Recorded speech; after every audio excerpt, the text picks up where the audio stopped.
Naaalala ni Iris kung paano niya unang nakilala ang isang binatang lalaki sa isang tindahan na hindi sinasadyang natumba, ang isang kahon ng mga dalandan. Agad siyang nakaramdam ng kakaibang hatak at naakit sa kanyang ngiti. Nagpalitan sila ng pangalan at mula noon nagsimulang magkasama sila sa buhay. Kalaunan, nagtungo sila sa isang cabin sa tabi ng lawa upang makilala ang mga kaibigan ni Josh. Habang nasa biyahe, pabirong tinukso siya ni Josh dahil nakatulog siya halos buong biyahe. Nagtanong si Iris kung nasaan na sila dahil walang ipinapakita ang GPS. Di nagtagal, dumating sila sa isang napakagandang bahay na napapalibutan ng mga puno at bulaklak. Inanunsyo ng kotse ang kanilang pagdating at nagpasalamat sila rito bago naglakad papunta sa bahay. Saglit na huminto si Iris, naniniwala siyang hindi siya gusto ng mga kaibigan ni Josh. Nag-aalala siyang baka makapagsalita siya ng isang bagay na ikakahiya ni Josh. Pinayuhan siya ng kasintahan na huminahon at huwag gumawa ng problema sa kanyang isipan. Sinabing mas madalas siyang ngumiti. Pagdating sa loob, sinalubong sila ni Kat at inimbitahang pumasok. Naroon na ang kanilang mga kaibigang sina Eli at Patrick, pati na rin si Sergey, ang may-ari ng bahay at kasintahan ni Kat. Pinuri ni Sergey ang kagandahan ni Iris na ngayon lamang niya nakita ng malapitan. Pinuri naman ni Iris ang kanyang bahay. Pagkatapos, ipinakita ni Kat ang kanilang magiging silid. Umakyat si Iris at nagsimulang magligpit ng gamit. Hindi napansin ang isang natuping kutsilyo sa pagitan ng kanyang mga damit. Naligo siya habang pinapaalalahanan ang sarili na kailangan niyang magmukhang masaya mamaya. Habang kumakain, muling ikinuwento ni Patrick kung paano sila unang nagkakilala ni Eli. Nagpunta siya sa isang perya na nakasuot ng kasuotang Dracula at hindi sinasadyang natapakan ang buntot ng isang dinosaur kung saan nagtatago si Eli. Sinabi ni Iris na napaka-exciting ng kanilang mga kwento. Sa katunayan, noong hindi pa niya kilala si Josh, tiningnan lang niya ito at alam niyang handa siyang gawin ang lahat para mapasaya ito. Pagkatapos ng hapunan, tinanong ni Patrick si Sergey kung ano ang trabaho niya. Biro naman ni Sergey na madalas niyang madumihan ang kanyang mga kamay. Samantala, sinabi ni Kat kay Iris na si Sergey ay perpektong lalaki mayaman, matalino at may asawang maganda. Siya naman ay isang palamuti lamang na dapat sumunod sa lahat ng gusto nito. Dagdag pa niya, hindi naman niya talaga kinamumuhian si Iris, pero sa tuwing nakikita niya ito, pakiramdam niya ay napapalitan siya. Hindi ito naintindihan ni Iris. Biglang nagpatugtog si Eli at hinila silang lahat para sumayaw. Napansin ni Iris na nakikipag-usap si Josh kay Kat, kaya hinila niya ito palayo. Nang gabing iyon, sinabi niyang masaya siyang naroon kasama si Josh. Ngunit pinutol siya nito, sinasabing gusto na niyang matulog. Kinabukasan, inimbitahan ni Iris si Josh na pumunta sa lawa, pero sinabi nitong siya na lang ang pumunta habang siya ay maliligo at magkakape. Naglakad si Iris patungo sa lawa, pinagmamasdan ang kagandahan ng paligid. Ipinasok niya ang kanyang kamay sa bulsa ng kanyang shorts at naramdaman ang kutsilyong naroon. Biglang tinawag siya ni Sergey at sa gulat nasagot niya ito sa wikang Russian. Nag-alok si Sergey ng isang tagay para sa pag-ibig na nagbigay ng kaba kay Iris. Nang patungo na siya pabalik sa bahay, hinarang siya ni Sergey at hiniling na lagyan siya ng sunscreen sa likod at balikat. Habang ginagawa niya ito, bigla siyang niyakap ni Sergey at sinabing matagal na niyang gustong makuha si Iris na para raw talaga siya rito. Nakiusap si Iris na pakawalan siya. Samantala, ang mga kaibigan nila ay nagre-relax sa sala, nagkukwentuhan tungkol sa kanilang mga karanasan. Biglang pumasok si Iris, balot ng dugo at may hawak na kutsilyo. Nang tinanong siya ng lahat kung ano ang nangyari, sinubukan niyang ipaliwanag na pinilit siya ni Sergey. Paulit-ulit niyang sinabi rito na huminto, pero hindi ito nakinig. Tinulak niya ito dahilan upang bumagsak ito at mauntog. Nang magkamalay ito, nagalit at pinigilan si Iris. Noon niya naalala ang kutsilyo. Hindi niya maaaring hayaang agawin siya ni Sergey mula kay Josh dahil mahal na mahal niya ito. Doon, nagbigay ng utos si Josh na matulog. Agad na nag-shutdown si Iris. Ikinadena siya ni Patrick sa isang upuan habang binigyan naman ni Eli ng gamot si Kat at pinatulog ito. Napagdesisyunan ni Josh na wala na siyang ibang pagpipilian kundi ipaalam ang lahat sa pulis. Pumayag si Eli kahit hindi niya maintindihan kung bakit biglang nabigo ang aggression blocker ni Iris. Humiling si Josh ng sandali upang makapagpaalam. Nang i-on niya si Iris, bigla itong nagwala ng mapagtantong nakatali siya. Nagmakaawa si Iris na palayain siya, paulit-ulit na sinasabing nagsasabi siya ng totoo tungkol sa ginawa ni Sergey. Ngunit hindi nag-alinlangan si Josh dahil imposibleng magsinungaling si Iris. Isa siyang companion robot na nirentahan niya mula sa Empathic Robotics Company. Isang modelong idinisenyo para magbigay ng emosyonal na suporta at palakpakan na serbisyo sa kanyang may-ari. Naisip ni Iris na isa lamang itong katawa-tawang biro. Ngunit tinanong siya ni Josh kung ano ang lagay ng panahon sa sandaling iyon. Agad siyang sumagot. Inuulit ang buong forecast mula sa temperatura hanggang sa antas ng humidity. Sinubukan niyang magpaliwanag, ngunit binuksan ni Josh ang isang app sa kanyang telepono at sa ilang pindot lamang, napilitan siyang magsalita sa Espanyol, pagkatapos ay sa Chino. Kaya niyang makaintindi at magsalita ng maraming wika na maton reactivate sa isang pindutan. Pinilit ni Iris na ipaglaban ang kanyang sariling mga alaala, ngunit sinabi ni Josh na lahat ng iyon ay peke.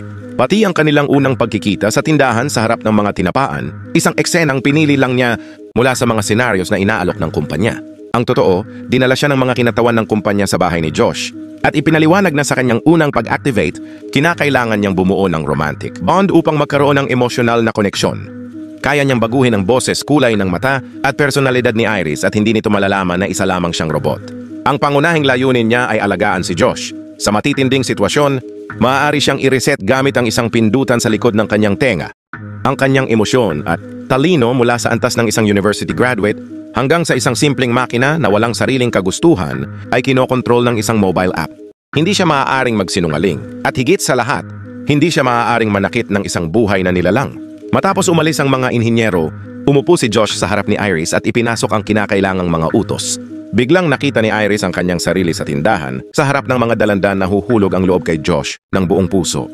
Ngunit sa kasalukuyan, hindi niya ito maunawaan dahil nakakaramdam siya ng pagmamahal, galit, pagsisisi at lungkot. Alam niya kung ano ang sakit. Ngunit ipinaliwanag ni Josh na bahagi lang ito ng kanyang programming upang magmukhang totoo. Kahit ang kanyang mga luha ay simpleng tubig lamang na inilalagay sa isang espesyal na reservoir. Sa huli, naniwala si Iris. Pero kahit na hindi siya tunay, siya pa rin ang kanya. At nais niyang umuwi. Pinapaalalahanan siya ni Josh na may natapos na siya at hindi na magiging pareho ang lahat. Biglang lumitaw si Kat. Iginiit na dapat na nilang i-shutdown si Iris. Lumayo muna si Josh upang kausapin ito. At habang nagtatalo sila, napansin ni Iris ang kutsilyong nakakalat sa sahig. Sinusubukan ni Josh na kumbinsihin si Kat na bigyan si Iris ng pagkakataong malaman ang katotohanan. Ipinapaalala niya kung gaano siya nakatulong sa kanila at nais niyang magpaalam ng maayos. Ngunit tumutol si Kat, tinawag si Iris na isang piraso lang ng plastic. Samantala, nagawang kunin ni Iris ang kutsilyo. Narinig niyang pinag-uusapan nina Josh at Kat ang kanilang plano kung paano nila balak i-shutdown siya, buksan ang champagne at hintayin ang pulis. Dahil natanggal na nila ang isang problema, isang planong matagal na nilang binubuo. Hindi makapaniwala si Josh na naging matagumpay ito. Nagyakapan sina Josh at Kat, ngunit nang bumalik siya sa silid, biglang umatake si Iris, sinaktan siya, ninakaw ang kanyang telepono at tumakbo palayo. Nakita ni Eli at Patrick kung paano siya nawala sa kagubatan. Tinagtagal, inamin ni Josh sa kanyang mga kaibigan na hinaluan niya ng black market. Modification si Iris, pinataas ang kanyang antas ng agresyon at inalis ang built-in na limitasyon sa pananakit ng tao. Kung mahahanap siya at matutuklasan ang hack, mapapasok siya sa matinding gulo. Gulat na gulat si Eli sa revelasyong ito, lalo na nang malaman niyang ang pagkawala ni Sergey ay bahagi ng plano. Ngunit ipinaliwanag niyang si Sergey ay isang napakasamang tao sangkot sa illegal na betsin, armas, at kahit sa human trafficking. Ipinangako niyang ipapakita sa kanila kung bakit nila ito tinapos. Dinala niya sina Eli at Patrick sa isang silid kung saan binuksan ni Kat ang isang safe code nito, ang kaarawan ni Stalin. Sa loob, nakita nila ang $12 milyong na balak nilang nakawin. Dinala nila sina Iris at Josh upang maging mga saksi sa isang pagtapos, isang krimen na isinagawa ng companion robot ni Josh. Nais ni Eli na hatiin ang pera sa apat, ngunit tumutol sina Josh at Kat. Hindi nila gustong magbigay ng kahit anong parte sa robot ni Eli.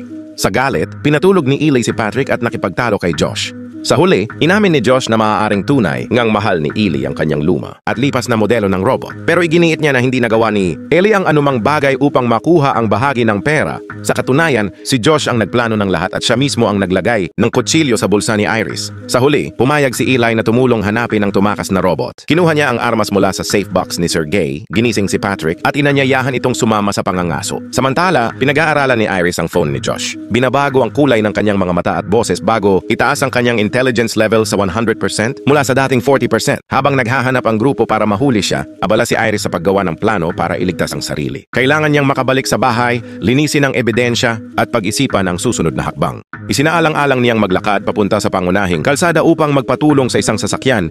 Ngunit agad niyang napagtanto na kapag nakita ng sinumang driver ang kanyang duguang damit, tiyak na hindi ito gagana. Hindi rin uubra ang paglalakad bago pa siya makatawid ng daan-daang milya ng masukal na kagubatan. Nakauwi na si Josh at tatapusin siya sa oras na makita. Bigla niyang naalala na maaaring kontrolin ang kotse ni Josh gamit ang kanyang telepono, kaya bumalik siya sa direksyon ng cabin. Ngunit nakasalubong niya sina Patrick at Eli na kasalukuyang nagtatalo. Napag-alaman ni Iris na alam ni Patrick na isa siyang companion robot, ngunit mahal pa rin niya si Eli. Ang kanilang pagtatapat ng damdamin ay naputol nang may marinig silang pagkaluskos mula sa ilalim ng mga paa ni Iris. Napagtanto niyang natuntun siya at mabilis na tumakbo. Pinaputukan siya ni Eli ngunit hindi tinamaan. Gayunpaman, narinig ni na Josh at Kat ang putok at agad na nagtungo sa direksyon nila. Naabutan ni Eli si Iris at nag-agawan sila ng armas. Sa gitna ng laban, aksidenteng naputukan ni Iris si Eli at nawala ito. Dumating si Josh at sinubukang i-shutdown siya, ngunit nakatakas si Iris at nakapasok sa sasakyan. sasakyan. Sinubukan ni Josh na basagin ang bintana, ngunit napansin ni Iris ang isang problem voice-activated ang kotse at tumatangging gumalaw nang wala si Josh.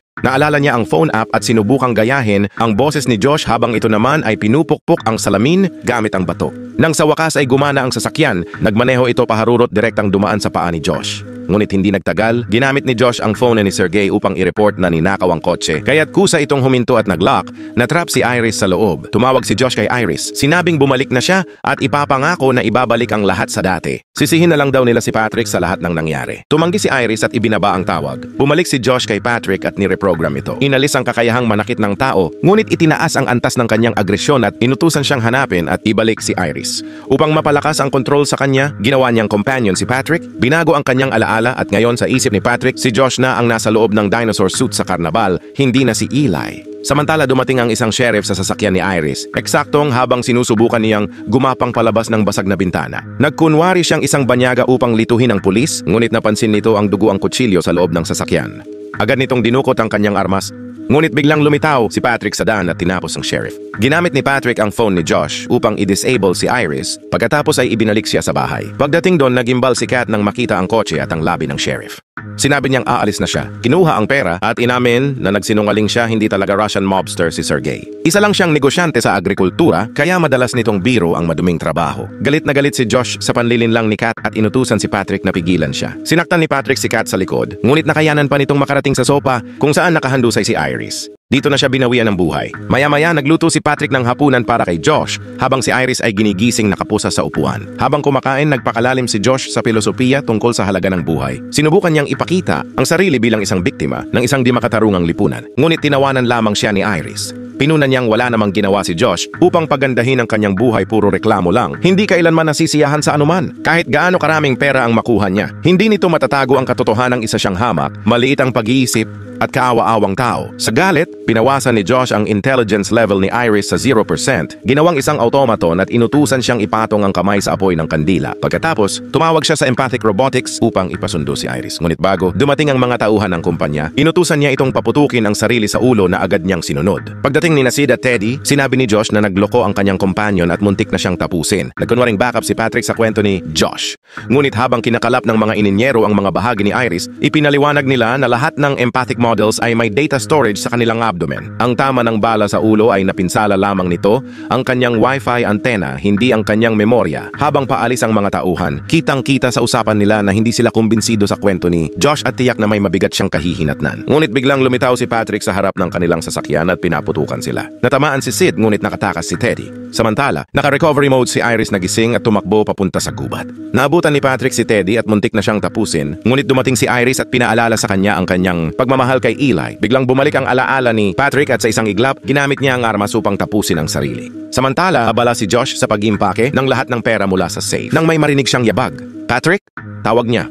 Ngunit hindi si Patrick ang dumating, si Iris. Ipinahayag niyang bilang pasasalamat ni Teddy sa pagliligtas niya sa buhay nito, binigyan siya ng full control sa sarili. Wala nang control ang app sa kanya. Siya na ngayon ay malaya. Sinubukan siyang sugurin ni Josh, ngunit huminto ito nang makita ang armas niya. Sinabi ni Iris na bumalik siya upang ipaalam na hindi na siya pag-aari nito. Galit na galit si Josh, inagaw ang armas at sa pilitang pinapagtapat kay Iris na siya ang lahat para sa kanya. Ngunit bago niya ito maputukan, ginamit ni Iris ang isang electric skewer upang tapusin siya. Kinabukasan, habang naliligo, inalis ni Iris ang sunog na balat sa kanyang braso, inilantad ang metal na nasa ilalim nito. Pagkatapos kinuha niya ang pera, sumakay sa sasakyan at umalis. Sa daan, nadaanan niya ang isang sasakyang may sakay na isang lalaki at isang companion robot na kahawig niya. Ngumiti ito at kumaway gamit ang kanyang metal na kamay. Oo, maaring gasgas na ang kwento ng mga humanoid robots na nawawala sa kontrol. Ngunit ang pelikulang ito, isang nakakagulat na kwento na puno ng mga lihim at pagtataksil. Sa huli, ang aral ay tila paulit-ulit. Masasama ang tao, mabubuti ang mga makina, o baka naman, iyon talaga ang katotohanan.